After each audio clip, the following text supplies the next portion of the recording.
Hello everyone, সবাইকে শুভ সরস্বতী পুজো। আজকে আমরা যাচ্ছি সরস্বতী পুজোর বাজার করতে। আজকের ভ্লগে তোমরা দুটো পার্ট দেখতে পারবে, মানে সরস্বতী পুজোর আগের দিনকা এবং সরস্বতী পুজোর দিনকা। তো আগের দিনকা যেহেতু একটুখানি ভিডিও করেছিলাম, মানে বাজারে গিয়ে কেনাকাটা করতে গেছিলাম, যেহেতু সরস্বতী পুজোর মানে মাকে নিয়ে আসতে হবে, আরও অনেক কিছু কিনতে হবে। তো ওই জন্য ভাবলাম আজকে থেকেই মানে ভিডিওটা কন্টিনিউ করি, একসাথে দিয়ে দেবো, কারণ এটা তো আর আমি সকাল থেকে করছি না, যেহেতু রাত থেকে করছি, শুধু মানে বাজারে যাওয়ার ভিডিওটুকুনি, ওই জন্য এখন থেকে স্টার্ট করলাম। আর এই পার্টির সাথে তোমরা সরস্বতী পুজোর ভ্লগটাও একসাথেই দেখতে পাবে। তো দেখো, আমার বোনও এসছে, আমি আর দুই কাকি আর মা মিলে এসছি বাজারে, যেহেতু বাবা বাড়িতে নেই, আমাদেরই এসব করতে হয় বেশিরভাগ টাইমটাই। আর আমার বোন তো খুব মানে এইসব জিনিসে একদম আগে থাকে, আমারও খুব ভালো লাগে, বিশেষ করে মাকে নিয়ে আসার সময় আমার তো পছন্দ করতে খুব ভালো লাগে। তো যাই হোক, চলে এসেছি বাজারের ভেতরে, দেখতেই পাচ্ছ। আর ডাবের যা দাম গাইস, একদম ছোট একটা ডাব নিয়েছিলাম, 60 টাকা না 50 টাকা নিয়েছিল যেন, একদম ছোট। তো যাই হোক, এখন মা কিনে সব কিছু কিনে রেখে রেখে দিয়েছিলাম দোকানে, যেহেতু অনেক জিনিস কিনতে হবে। তারপরে চলে এসেছিলাম ঠাকুরের কাছে। দেখো কি সুন্দর সুন্দর মায়ের মূর্তি, না আমার তো দেখেই ভালো লাগছে। আর বুঝতেই পারছিলাম না আমরা কোনটা নেব, কারণ এত সুন্দর সুন্দর মূর্তি লাগছিল ঠাকুরের। তো ছোট মূর্তি ছিল কিছু, ওগুলোও এত সুন্দর ছিল। তারপরে অনেক কষ্ট করে একটা মাকে আমরা পছন্দ করে নিয়েছি। মায়ের মুখগুলো এত সুন্দর, বুঝতেই পারছিলাম না যে কোনটা থুয়ে কোনটা নেব। তো যাই হোক, নিয়ে দোকানেই রেখে দিয়েছি, যাওয়ার সময় নিয়ে যাব। এখানে আমরা চলে এসেছি ফুল কিনতে, যেহেতু পুজো বাড়িতে তো ফুল তো অনেক লাগবেই, ওই জন্য ফুল কিনে নিচ্ছি। তারপরে চলে এসেছিলাম ফল কিনতে। আর এখানে দেখো, কাকি, বোন, মা সবাই মিলে লেগে পড়েছে ফল কিনতে। এখান থেকে ফল নিচ্ছিলাম, অনেক ফল নিয়ে তারপর আবার চলে এসেছিলাম একটু মুদিখানার দোকানের দিকে। তো এখান থেকেও অনেক জিনিস নিয়েছি। তারপরে প্লেট নিয়েছি, যেহেতু প্রসাদ দিতে হবে ওই জন্য প্লেট নিয়েছি। আর বড় প্লেটও কিছু নিয়েছি, খিচুড়ি করবে বলছিল, তো খিচুড়িটা খাওয়ার জন্য তো প্লেট লাগবে, তো ওই জন্য বড় প্লেটও নিয়েছি। আর এই দেখো, শোলা নিয়েছি, শোলা দিয়ে প্যান্ডেল করব ভেবেছি, মানে ওপরের ছাদটা করব আর কি, ওই জন্য। তো সবাই মিলে চলে এসেছি বাড়িতে। মা এখন মাকে বরণ করে ঘরে তুলবে। তো আমার মা এখন দেখো মুখটা খুলছে, কি সুন্দর লাগছে, আমার তো এত পছন্দ হয়েছে মুখটা, সবাই বলছে মুখটা খুব সুন্দর হয়েছে। তো যাই হোক, এখন আরও অনেক কাজ আছে আমাদের, মানে এখনও প্যান্ডেলই করা হয়নি, কিচ্ছু করিনি, মা এখনও উঠোনটাও লেপেনি। তো এখনও প্যান্ডেল করব, ঘর টর পুরো নোংরা হয়ে রয়েছে, যেহেতু আগের দিন পরিষ্কার করা হয়েছে সব কিছু, রান্নাঘর থেকে মানে সব কিছু আর কি গোছাতে হবে, অগোছালো হয়ে রয়েছে। তারপরে বিছানার সব কিছু ঠিক করতে হবে, কিচ্ছু করা হয়নি আজকে সারাদিনে। আর এই যে এখানে সমস্ত ফল টলগুলো ঢেলে নিচ্ছে, আর এখানে রাখবেন অবশ্য, এখানে রেখে দিচ্ছে। আর আমি এখন যাব প্যান্ডেল করতে। আর আমার বোন দেখেছো ঘুরঘুর করছে পেছন পেছন, মানে ও আমি যদি সারা রাত ধরেও প্যান্ডেল করি, ও সারা রাত থাকতেও ওর অসুবিধা নেই। যেহেতু ঠান্ডা ছিল ওই জন্য তাড়াতাড়ি করে, মানে তাও 12টা-1টা বেজে গেছিলো করতে করতে।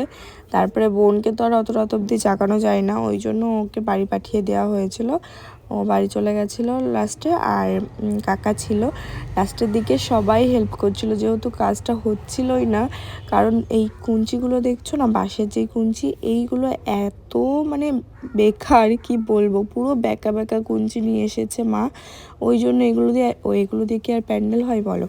তাও অনেকটা ম্যানেজ করে করেছিলাম। আর আমি একটা প্রদীপ আঁকাচ্ছিলাম, দেখো একটা প্রদীপ ছিল আমাদের তুলসী মণ্ডপে, তো ওই প্রদীপটাই আমি আবার আঁকিয়ে দিচ্ছিলাম সুন্দর করে, যে এটা একটু ঠাকুরের কাছে দিও।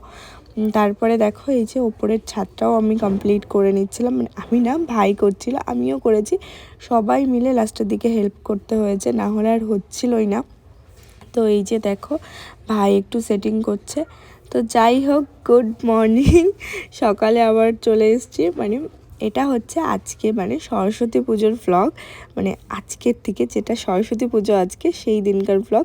তো মা দেখো এই যে এখানটায় লেপে দিচ্ছে ভালো করে, যেহেতু কালকে লেপা হয়েছিল না, ওই জন্য আজকে সুন্দর করে উঠোনটা লেপে দিয়েছে, আর এই ঠাকুরের ঘরটাও লেপে দিল। এখনও কিন্তু আমাদের প্যান্ডেল কমপ্লিট হয়নি, তো এখন আমি করব কমপ্লিট। এখন আমি যেহেতু সকালে উঠেছি, এখনও স্নান করিনি, ওই জন্য বাসি জামাটা ছেড়ে প্যান্ডেল করতে বসে গেছি। বাকি যেটুকুনি ছিল এটুকুনি আমিই কমপ্লিট করে দিয়েছি, কারণ মেন মেন জিনিসগুলো সবাই মিলে করে দিয়েছি। এখন এই বাকিটুকুনি আমি করে নিতে পারবো। আর আমার বোন সব সময় আমার সাথে ছিল। কেউ যদি বলছে যে খুব সুন্দর করেছিস তুই, আর তারপরে ও মানে আগে চলে আসছে, দিদি একা করেনি আমিও ছিলাম, এরকমভাবে বলছে। তো আমার বাবা ভিডিও কলে দেখছে আর বলছে কে করেছে। আমার কাকিমার বলছে মনি করে, মানে আমার কথা বলছিল যে আমি করেছি। ও আবার বলছে দিদি একা করেনি আমিও ছিলাম সারাক্ষণ। তো যাই হোক, এই যে প্যান্ডেলটা দেখো কমপ্লিট হয়ে গেছে। ওপরের এই ছাদটা না আমার খুব সুন্দর লাগছে, মানে খুব পছন্দ হয়েছে। আর যেই মানে ফুলগুলো দেখছো না, এগুলো কাগজের ফুল, এগুলো কিন্তু আমার বোন বানিয়েছে সব ফুলগুলো। আর একটু লাইটিংটা সেট করতে হবে, ওটা যেহেতু আমি পারি না, তো পাশের বাড়ি একটা ভাই আছে, ওকে দিয়ে করাবো। ও বেশ ভালো সুন্দর করে সেটিং করে দেয়, তো করে দেবে। আর এখানে আমি বসে বসে আলপনা দিচ্ছিলাম। আমার না এত রাগ হয়ে যাচ্ছিলো আলপনা দিতে, কি বলবো। একদম ভেজা মাটি, সকালে লেপে দিয়েছে, তাহলে কি আর শুকায়? যদি শুকাতো আলপনাটা দেখতে খুব সুন্দর লাগতো, আর আমিও বেশ ভালো করে দিতে পারতাম আলপনাটা। আর এখানে দেখো, এখানে আমার মাসি পায়েস বানাচ্ছে, আর পুজোর লুচি পায়েস এগুলো বানাচ্ছে, আর কাকি ভেতরে ফল কাটছে। আমি এখনও স্নানই করতে পারিনি, আলপনা দিচ্ছিলাম বাসি জামা কাপড় ছেড়ে।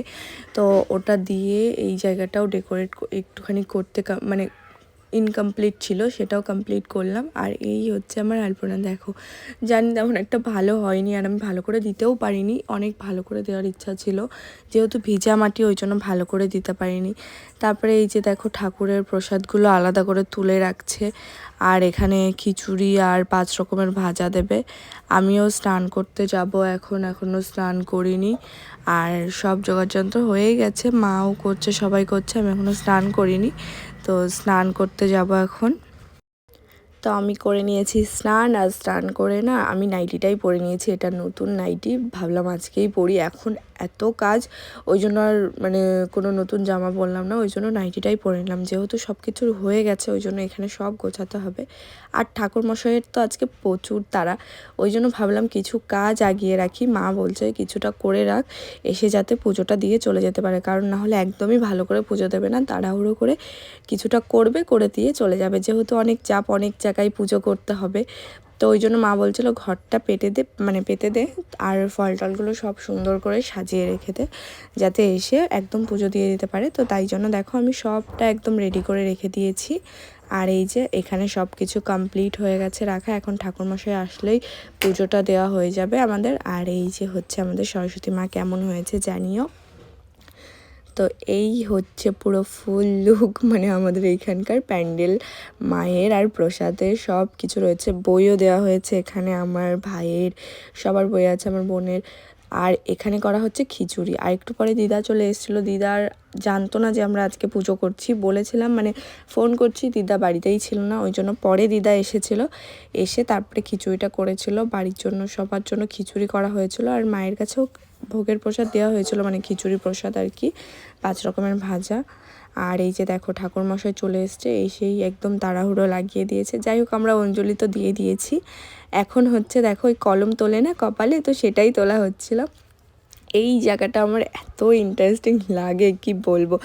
একমাত্র আমার বোন বাদে আর একটা মানুষেরও ওঠেনি, মানে পেনটা। তো দেখতেই পাচ্ছ, আমার মা আবার ভাইকে একটু বকাঝকা করছে যে কীরকম পড়াশুনো করিস, হ্যাঁ, আর পেনটা কীরকমভাবে নিয়েছিলি, সুন্দরভাবে মানে ভক্তি করে নিতে হয়, সেই সব করিসনি তোরা, হ্যাঁ। তো যাই হোক, মজাও লাগে এইসব জিনিসগুলো, আর একটা নার্ভাসনেসও থাকে কিন্তু, হ্যাঁ, যে যদি না ওঠে তাহলে কি সত্যিই ফেল করে যাব। তো যাই হোক, হয়ে গেছে আমাদের পুজো, এখন প্রসাদ খাবো। তারপরে এই যে দেখো, খিচুড়িটাও হয়ে গেছে, গরম গরম টেস্টি খিচুড়ি আমার দিদা করেছে। আর এই যে এটা হচ্ছে পায়েস, এগুলো হচ্ছে খেজুরের গুড়ের পায়েস না পাটালি দিয়ে পায়েস করেছে, আমি বলতে পারছি না। যেহেতু পায়েসটা হোয়াইট কালার হয়নি, ওই জন্য মনে হচ্ছে পাটালি বা গুড়, যাই হোক কিছু একটা দেওয়া হয়েছে পায়েসের মধ্যে। আর এখানে দেখো লাইটিংও সেট করে দিয়েছি আমরা, যাতে রাতের বেলা আরও সুন্দর লাগে দেখতে। তো এই যে যেটুকুনি পেরেছি সেটুকুনি করেছি আমরা। আর আমার ভাই তো তেমন একটা এগুলো লাইক করে না, মানে এই ঘর বানানো বা এইসব সেট করা, তো এটা আমরাই করেছি। ভাই একটু হেল্প করেছিল অবশ্য, কারণ ওর একটু হেল্পের দরকারও ছিল আমাদের। আর এখানে দেখতে পাচ্ছ নাচানাচি শুরু হয়ে গেছে রাতে, আজকে রাতে মানে আজকে আমরা এখানে বাচ্চাদের নিয়ে মানে বোন সবাই ছিল, সবাই মিলে মোমবাতি খেলা খেলেছি, চেয়ার খেলা খেলেছি, আরও বিস্কুট খেলা খেলেছি। তো এখানে আগে নাচানাচি করছে সবাই, তারপরে মোমবাতি প্রতিযোগিতা হবে। আর দেখো কি নাচ। আর এই যে দেখো শুরু হয়ে গেছে আমাদের মোমবাতি প্রতিযোগিতা। এখানে ফার্স্টেই আমাদের পাশের বাড়ির একটা দাদার ছেলে এটা, তো ও ফার্স্টে শুরু করেছে, ওকে দিয়েই স্টার্ট করা হলো। ও কিন্তু অনেকগুলো 10টা মোমবাতি ধরিয়ে দিয়েছিল। তো দেখো ভালোই কিন্তু পারে 10টা, আর বেশি মোমবাতি রাখিও নি আমরা। আর এখানে যে কটা আছে ও বেশ ভালোই করেছিল। আর ওর পরে তারপরে এসেছিলো আমার মানে আরেকটা ভাই, তো আমার একটা কাকার ছেলে, ও এসেছিলো। ও এই দেখো এখন ভাইকে সরিয়ে দেওয়া হচ্ছে, মানে পাশে থেকে ওই বাচ্চাটাকে সরিয়ে দেওয়া হচ্ছে, আমার কাকি সরিয়ে দিয়ে গুনছে যে তারা কটা করেছে দেখে নিই। তারপরে দেখো 10টা হয়েছে, মানে 10টা মোমবাতি ধরিয়েছে, ওই জন্য কি খুশি। আর এখানে দেখো আমার বোনের কাণ্ডটা দেখো জাস্ট, ও মানে মোমবাতি ধরাতেই পারেনি, মানে যেহেতু বাচ্চা মানে দেশলাইগুলো না ধরাতে পারাটাই স্বাভাবিক। তো দেখো পারছিলই না। তারপরে আমার কাকি আবার ধরিয়ে দিল। ও বলছে আমি মোমবাতি একটা ধরিয়ে নেব, ওটা দিয়ে ধরাবো, ঠিক আছে। তো ওরকমভাবে তো আর খেলা হয় না, তাহলে তো চিটিং করা হয়ে যাচ্ছে। ওই জন্য ওকে দিয়ে দেখো ধরানো হচ্ছে, ধরিয়ে দেওয়া হয়েছিল দেশলাইয়ের কাঠিটা। তো ও দুটোই ধরিয়েছিল, 3টে ধরিয়েছিল, একটা নিভে গেছিলো, ওই জন্য 2টো ধরিয়েছিল। আর ওরা দেখো কি খুশি 2টো ধরিয়েছে বলে, আর ওর একটু মুডটা অফ হয়ে গেছিলো। তারপরে আমি আবার একটু ট্রাই করলাম, আমিও পারিনি, 9টা না 8টা যেন করেছিলাম, আমার অত খেয়াল আসছে না, আমিও তেমনভাবে ধরাতে পারিনি। আর এই জায়গাটায় দেখো বিস্কিট ঝোলানো হচ্ছে এখন, আর এই যে বিস্কিট প্রতিযোগিতা হচ্ছে দেখো। আর ওরা বলছে এত উঁচু করলে কি হয়, এত উঁচু করলে কি ধরানো যায়। আমার বাবা আবার ভিডিও কলে দেখছিল, বাবা যেহেতু বাড়িতে নেই এই জিনিসগুলো মিস করে গেছে, ওই জন্য ভিডিও কলে দেখে নিচ্ছিল একটু। আর এই যে দেখো তারপরে বিস্কুট খেলাটা সবার হয়ে গেলে আবার চেয়ার খেলা স্টার্ট হয়েছিল। ওরা যেহেতু বাচ্চাদের ফার্স্টে করে দিয়েছে, আর বাচ্চারা যেহেতু 3জন ছিল, তো 2টো চেয়ার দিয়েছিল ফার্স্টে। আমার ওই ভাইটা আউট হয়ে গেছিলো। আর তারপরে দেখো আমাদের পিউ হয়েছে উইনার, মানে ও জিতে গেছে, ও তো খুব খুশি। আর এখানে দেখো ওদেরকে চকলেট দেওয়া হচ্ছে, যেহেতু কাউকে কম বেশি দিলে সবারই একটু মন খারাপ হয়ে যাবে, ওই জন্য সবাইকে একরকমই চকলেট দেওয়া হয়েছে। আর তারপরে আবার দেখো এর মানে বড়দেরও চেয়ার খেলা হয়েছিল, কিন্তু মিউজিক্যাল চেয়ারটা হয়ে যাওয়ার পরে তারপরে সবাই এরকম নাচানাচি শুরু করে দিয়েছে। আর আমার বোন গেছিলো ঘুরতে, দেখতে পাচ্ছ শাড়ি টাড়ি পরে সুন্দর করে সেজে গেছিলো ঘুরতে, ঘুরে টুরে এসে আমাকে বলছে চল বাজারে যাবো মোমো খেতে। আমি বলছি না, আজকে পুজোর দিন, আজকে আর যাবো না। আর এখানে দেখো কি ডান্স এক একজনের। যাই হোক, ভিডিওটা কেমন লাগলো জানিও, দেখা হচ্ছে নেক্সট ভিডিও।